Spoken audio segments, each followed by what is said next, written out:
எங்கள் வீட்டில் இருக்கிறவங்களுக்கு யாருக்கோ ஒருத்தருக்கு ஏதாவது ஒரு ப்ராப்ளம் தொடர்ந்து வந்துக்கிட்டே இருக்குதுங்க. ஒன்று உடம்புல வந்து ஜுரம் வருது, சரி ஜுரம் சரியான பிறகு காய்ச்சல் வருது, அப்புறம் காலில் அடிபடுது, இந்த மாதிரி தொடர்ந்து வந்து செவ்வாய் கிரகத்தோட இணைஞ்சு வீட்டில் சரி பண்ணுறதுக்கு பல டெக்னிக் இருந்தாலும் இந்த மாதம் வரக்கூடிய வைகாசி மாதம் வரக்கூடிய 3வது செவ்வாய்க்கிழமை, அதுவும் முக்கியமாக 3வது செவ்வாய்க்கிழமை, ஒவ்வொரு செவ்வாய்க்கிழமையும் ஸ்பெஷல் தான். அதுலேயும் 3வது செவ்வாய்க்கிழமை அன்னைக்கு நீங்கள் என்ன பண்ணணும் அப்படின்றது இந்த நிலைக்காக தான் இந்த மந்திரம் சொல்கிறது.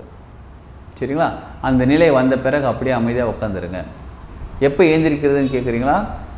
உங்களுக்கே தோணும். சரி, உட்காந்தாச்சு, தியானம் கரெக்டாக நடந்திருக்கு, நமக்கு எல்லாமே நல்லபடியாக நடந்திருக்குன்னு உங்களுக்கே தோணும். அப்போ இதெல்லாம் எப்போ செய்யணும்னு கேட்குறீங்களா?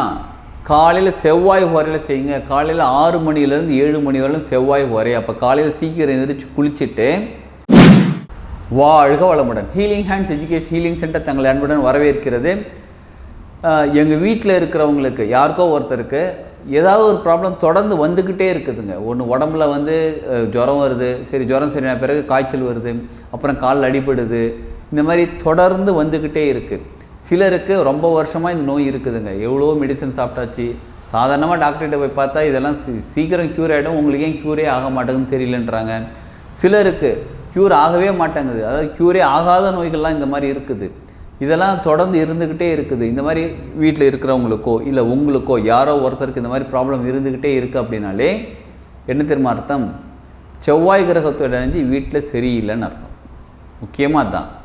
இப்போ செவ்வாய் கிரகத்தோட இணைஞ்சு வீட்டில் சரி பண்ணுறதுக்கு பல டெக்னிக் இருந்தாலும் இந்த மாதம் வரக்கூடிய வைகாசி மாதம் வரக்கூடிய 3வது செவ்வாய்க்கிழமை, அதுவும் முக்கியமாக 3வது செவ்வாய்க்கிழமை, ஒவ்வொரு செவ்வாய்க்கிழமையும் ஸ்பெஷல் தான். அதுலேயும் 3வது செவ்வாய்க்கிழமை அன்னைக்கு நீங்கள் என்ன பண்ணணும் அப்படின்றத தெரிஞ்சுக்கிட்டு அதை பண்ணும்போது இந்த ப்ராப்ளம் சால்வ் ஆக ஆரம்பிக்கும். சரி, அப்படி என்ன தாங்க பண்ணணும்னு கேட்குறீங்களா? வாங்க தெரிஞ்சுக்கலாம். வீட்டில் பூஜை ரூம் இருக்குங்களா? எஸ், இருக்குது. பூஜை ரூமை ஃபுல்லாக க்ளீன் பண்ணுங்கள். எல்லா சாமி ஃபோட்டோ எல்லாத்தையும் எடுத்து, சிலையெல்லாம் இந்த எல்லாத்தையும் எடுத்துகிட்டு ஃபுல்லாக க்ளீனாக நீட்டாக தொடச்சிடுங்க. நீட்டாக தொடச்சிட்டு ஒவ்வொரு சாமி படத்துக்கும் நீங்கள் வந்து ஒரு சிலர் வந்து சந்தன குங்குமம் வைப்பாங்க, சிலர் மஞ்சள் குங்குமம் வைப்பாங்க. எந்தெந்த சாமிக்கு இப்போ சிலர் வந்து அம்மன் அப்படி இருந்தால், பெண் தெய்வங்களாக இருந்தால் மஞ்சள் குங்குமம், ஆண் தெய்வங்களாக இருந்தால் சிலர் சந்தன குங்குமம் வைப்பாங்க. நீங்கள் என்ன வைக்கிறீங்களோ வைங்க. ஃபுல்லாக க்ளீனாக நீட்டாக எல்லாத்தையும் தொடச்சிட்டு நீட்டாக க்ளீன் பண்ணி வச்சுட்டு விளக்கெலாம் கூட க்ளீனாக வாஷ் பண்ணி வச்சுக்கோங்க. சிலைகள் இருந்தாலும் சிலைகள், அதாவது நீங்கள் வந்து சிலர் வேல் வச்சுருப்பாங்க, சில முருகர் சிலை, சில அம்மன் சிலை, சில காமதன் சிலை மாதிரி வீட்டில் வச்சுருக்கீங்கன்னா எல்லாருக்குமே வந்து க்ளீனாக அபிஷேகம் பண்ணி நீட்டாக க்ளீன் பண்ணி வச்சுக்கோங்க. இன்றைக்கி 3வது செவ்வாய்க்கிழமை அன்றைக்கி வைகாசி மாதத்தில் வரக்கூடியது. வர ஜூன் 3ஆம் தேதி தாங்க 3வது செவ்வாய்க்கிழமை வருது. இப்போ அந்த செவ்வாய்க்கிழமை அன்றைக்கி என்ன பண்ணணும்னு கேட்குறீங்களா? பூஜை ரூம்லாம் க்ளீன் பண்ணிட்டீங்களா? க்ளீன் பண்ணிவிட்டு முருகர் சிலை இருந்தால் முருகர் சிலைக்கு எல்லாத்தையும் அபிஷேகம் பண்ணி வச்சுட்டு தேங்காய், பூ, பழம், பூ எல்லா சாமிக்கும் வச்சுருங்க. தேங்காய் உடச்சி வச்சுருங்க. அதுக்கப்புறம் பழம் வச்சுருங்க, வெத்தலை பாக்கு வச்சுருங்க. அதுக்கப்புறம் நெய்வேத்தியம் ஏதாவது செஞ்சு வச்சுக்கோங்க. நெய்வேத்தியம் அப்படின்னாலே ஒரு வீட்டில் கேசரி செய்கிறீங்க, சக்கரை பொங்கல் செய்கிறீங்க, இல்லை பழங்கள் ஏதாவது வந்து சாமிக்கு நெய்வேத்தியமாக படைச்சிக்கோங்க. இதெல்லாம் எப்போ செய்யணும்னு கேட்குறீங்களா? காலையில் செவ்வாய் வரையில் செய்யுங்க. காலையில் 6 மணிலேருந்து 7 மணி வரையிலும் செவ்வாய் வரை. அப்போ காலையில் சீக்கிரம் எழுந்திரிச்சு குளிச்சுட்டு இதெல்லாம் ரெடி பண்ணுங்கள். ரெடி பண்ணி வச்சுட்டு 6 மணிக்கு மேலே விளக்கேற்றி வச்சு நீங்கள் மனசார அங்காரகனையும் கும்பிட்டுக்கோங்க, முருகரையும் கும்பிட்டுக்கோங்க. இப்போ யாரை கும்பிட்றது? உங்களுக்கு அங்காரகனோட காயத்ரி மந்திரம் தெரிஞ்சால் அங்காரகன் காயத்ரி மந்திரம் சொல்லலாம். முருகரோட மூல மந்திரம் தெரிஞ்சால் முருகரோட மூல மந்திரம் சொல்லலாம். உங்களுக்கு என்ன மந்திரம் சொல்லுமோ? எனக்கு 2 மந்திரமே தெரியாதே, ஓம் பிரணவ மந்திரம், ஓம் மட்டும் சொல்லுங்கள். சரிங்களா? அப்போ உங்களுக்கு என்ன மந்திரம் தெரியுமோ அதை சொல்லுங்கள். அதுவும் என்ன தெரியுங்களா? இதை சொல்கிறதுக்கு முன்னாடி, இதை ஆரம்பிக்கிறதுக்கு முன்னாடி ஒரு 5 நிமிஷம் இல்லை 10 நிமிஷம் கண்ணை மூடி உக்காந்து, எப்போ 6 மணிக்கு அப்புறமா தான் சொல்கிறது, 6 மணிக்கு அப்புறமா விளக்கெலாம் ஏற்றி வச்சுட்டு கண்ணை மூடி உக்காந்து இன்றைக்கி இந்த பூஜை எதற்காக பண்ணுறீங்களோ அதை முழுமையாக, இப்போ எங்கள் வீட்டில் ஒருத்தருக்கு உடம்பு சரியில்லைங்க, அவருக்கு உடம்பு சரியாகணும், இல்லை அவங்களுக்கே யாருக்கோ உடம்பு சரியில்லை அவங்களுக்கு சரியாகணும், இந்த மாதிரி என்ன தொந்தரவுக்கோ சரியாகணும்னு மனசார திருப்தியாக வேண்டிக்கோங்க. சரிங்களா? அதை வேண்டி முடிச்சுட்டு, அதை சொல்லி முடிச்சுட்டு அதுக்கப்புறம் உக்காந்து சொல்லி முடிச்சிட்டிங்க, அவ்வளோதான். இப்போ உக்காந்து மந்திரம் சொல்லுங்கள். இப்போ 6 மணிக்கு ஆரம்பிக்கிறீங்கன்னா 6:10 வரலும் உங்களுக்கு என்ன வேணுமோ அதை திரும்ப திரும்ப திரும்ப சொல்லிக்கிட்டே, நான் ஆரோக்கியமாக இருக்கிறேன், எனக்கு எல்லா பிரச்சனைகளும் சால்வ் ஆகுது, அதாவது எல்லா பிரச்சனையும் சால்வ் ஆகுதுன்னு சொல்கிறத விட நான் ஆரோக்கியமாக இருக்கேன், எனக்கு நல்ல சக்தி கிடச்சிக்கிட்டு இருக்குது, எனக்கு வந்து எனக்கு ஃபிகர் சரியாகுது, சுகர் சரியாகுது, சாரிங்க ஃபிகர்னு சொல்லிட்டேன், சுகர் சரியாகுது, இந்த மாதிரிலாம் பல ப்ராப்ளம் சால்வ் ஆகுதுன்னு சொல்கிறத விட்டுட்டு எனக்கு ஆரோக்கிய சக்தி கிடச்சிட்ருக்கு. இப்போ வீட்டில் வேறு யாருக்காவது அவங்களுக்கு ஆரோக்கிய சக்தி கிடச்சிட்ருக்கு, அவங்க ஆரோக்கியமாக இருக்காங்க, நல்லா இருக்காங்க அப்படின்னு சொல்லிக்கிட்டே திரும்ப அவங்கள கற்பனை பண்ணி வேறு யாருக்காவது சொல்லதான் அவங்கள முன்னாடி கற்பனை பண்ணி அவங்க ஆரோக்கியமாக இருந்தால் எப்படி இருப்பாங்கன்னு கற்பனை பண்ணி பார்த்துக்கோங்க. இப்போ நீங்கள் ஆரோக்கியமாக உங்களுக்கு ஆரோக்கியம் தேவைப்பட்டால் நீங்கள் ஆரோக்கியமாக இருக்கும்போது எப்படின்றத பார்த்துக்கோங்க. பார்த்துக்கிட்டு அவங்ககிட்ட அப்படியே சொல்லிக்கிட்டே இருங்க. சொல்லிலாம் முடிச்சுட்டு அமைதியாக ஓகே டன் கம்ப்ளீட்டடாக இப்போ அமைதியாக நேராக நிமிந்து உட்காந்து அந்த மூல மந்திரம் சொல்ல ஆரம்பிங்க, காயத்ரி மந்திரம் சொல்ல ஆரம்பிங்க. எந்த மந்திரம் தெரியும் சொல்லுங்கள்.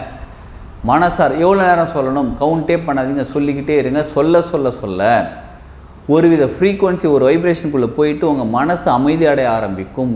இப்போ ஓம் சொல்கிறோன்னு வச்சுக்கோங்களேன், ஓம் அப்படின்னு சொல்லிக்கிட்டே இருக்கும். அதுவும் ஓம் எப்படி சொல்லணும் ஏற்கனவே ஒரு பதிவில் போட்டிருப்போம், அது டிஸ்கிரிப்ஷனில் அந்த லிங்க் இருக்குது, அதை பார்த்துக்கோங்க. ஒரு மூச்சு காத்துக்கு ஒரு மந்திரம் சொல்லணும். அந்த மாதிரி சொல்லிக்கிட்டே இருக்கீங்க. ஓம் அப்படியே கொஞ்சம் கொஞ்சமாக அமைதியாகும், மனசு இன்னும் கொஞ்சம் அமைதியாகும். அப்புறம் ஓம் வந்து சவுண்டே வெளில வராது, உள்ளுக்குள்ளே சொல்ல ஆரம்பிக்கும். உள்ளுக்குள்ளே சொல்லாது அப்படி நின்றுடும். அந்த நிலைக்காக தான் என் மந்திரம் சொல்கிறது, சரிங்களா? அந்த நிலை வந்த பிறகு அப்படியே அமைதியாக உட்காந்துருங்க. எப்போ ஏந்திரிக்கிறதுன்னு கேட்குறீங்களா? உங்களுக்கே தோணும், சரி உட்காந்தாச்சு, தியானம் கரெக்டாக நடந்திருக்கு, நமக்கு எல்லாமே நல்லபடியாக நடந்திருக்குன்னு உங்களுக்கே தோணும். அப்போ ஏந்திரிங்க. அப்போ பொறுமையாக கண்ணை திறந்துட்டு அமைதியாக உட்காந்து உடனே ஏஞ்சி அப்படியே பரபரன்னு போயிடாதீங்க. அப்படியே உக்காந்துட்டு இந்த பிரார்த்தனை செய்த வச்சே உனக்கு நன்றிப்பா. யார்? இறைவனுக்கு தான். உனக்கு நன்றிப்பா, இந்த பிரார்த்தனை செய்த வாய்ப்பு கொடுத்து இந்த பிரபஞ்சத்துக்கு நன்றிப்பா அப்படின்னு உங்கள் வீட்டில் இருக்கிறவங்களுக்கு எல்லாருக்குமே மனசார நன்றி சொல்லிக்கோங்க. சொல்லிக்கிட்டு அதுக்கப்புறம் ரிலாக்ஸாக எழுந்திரிச்சு வெளில வந்து உங்கள் வேலையை பார்க்க ஆரம்பிங்க. இதை செஞ்சாலே நிச்சயமாக பல ப்ராப்ளங்கள் பல பிரச்சனைகள் சால்வ் ஆகும். அது மட்டும் இல்லை, நோய் சீக்கிரமாக குணமாகும். எப்படிப்பட்ட நோயான இப்போ சுகர் கம்ப்ளைண்ட் குணமாகுமா, பிபி குணமாகுமா, தைராய்டு ப்ராப்ளம் சரியாகுமா, எல்லாத்துக்குமே சரியாகிறதுக்கான வாய்ப்புகள் அந்த மருத்துவ முறைகள் உங்களுக்கு கிடைக்கும், சரியாகும். அது எப்படிங்க ஒரு மெடிசனில் என்ன சொல்கிறாங்க வந்து பிபிலாம் சுகர்லாம் சரியாகாது, நாள் ஃபுல்லாக வயசு அதாவது வாழ்நாள் முழுதும் மருந்து மாத்திரை சாப்பிட்டே ஆகணும்னு சொல்கிறாங்களே, எப்படி குணமாகும்? முழு நம்பிக்கையோட இதை செஞ்சு பாருங்கள். கொஞ்சம் கொஞ்சமாக உடனே மாத்திரை நிறுத்திடாதீங்க, கொஞ்சம் கொஞ்சமாக மாத்திரை நிறுத்த ஆரம்பிப்பீங்க. அது ஒரு மிராக்கல் நடக்கும். என்னங்க டாக்டரை கேட்பார், என்ன பண்ணீங்க நீங்கள், உங்களுக்கு சுகர் இப்போ கண்ட்ரோலாக இருக்கே? உணவு முறையில் கண்ட்ரோலாக இருப்பீங்க நிச்சயமாக, எல்லாமே கண்ட்ரோலாக இருந்தாலும் இவ்வளோ நாள் அது வந்து சரியாகாத கண்ட்ரோல் ஆகாத சுகர் இப்போ சரியாக ஆரம்பிக்கும். அப்போ ஒரு நாள் மட்டும் வைகாசி அந்த 3வது செவ்வாய்க்கிழமை அன்றைக்கி மட்டும் இதை செஞ்சால் எனக்கு உடம்பு சரியாயிடுமான்னு கேட்டால் ஒவ்வொரு செவ்வாய்க்கிழமையும் செய்யுங்க. ஆரம்பம் இந்த 3வது செவ்வாய்க்கிழமையில் ஆரம்பிங்க. ஒவ்வொரு செவ்வாய்க்கிழமையும் செய்யுங்க. மனம் உருகி மனம் உணர்ந்து முழு சரணாகதியிலிருந்து செய்யுங்க. அதாவது சால்வ் ஆகாத ப்ராப்ளம் எதுவுமே கிடையாதுங்க, எல்லாத்துக்குமே ஒரு சொல்யூஷன் இருக்குது. நம்ம முழு நம்பிக்கையோடு செஞ்சால் நிச்சயமாக அந்த சொல்யூஷன் நமக்கும் கிடைக்கும், நம்ம உடம்பு ஆரோக்கியமாக மாறும். சரி, வீட்டில் இருக்கிறவங்களுக்கு அவங்களுக்கும் உடம்பு ஆரோக்கியமாக மாறும். இப்போ வீட்டில் இருக்க எல்லாருக்கும் சேர்த்து செய்யலாமான்னு கேட்டால் அப்படி கிடையாது, ஒருத்தருக்கு ஒரு டைம். இப்போ உங்களுக்குன்னா உங்களுக்கு மட்டும் செய்யுங்க, இன்னொருத்தருக்குன்னா அவங்களுக்கு மட்டும் தனியாக செய்யுங்க, சரிங்களா? இந்த வழிபாடு ஆரம்பிங்க. நிச்சயமாக உங்கள் உடல் ஆரோக்கியமாக ஹெல்த்தியாக சூப்பராக இருக்க ஆரம்பிக்க முடியும். இப்போ ஹெல்த்தியாக இருக்கும்போது நம்ம லைஃபே செலிப்ரேஷன் தாங்க. ஜாலியாக என்ஜாய் பண்ணுவோம். வாழ்க வளமுடன்.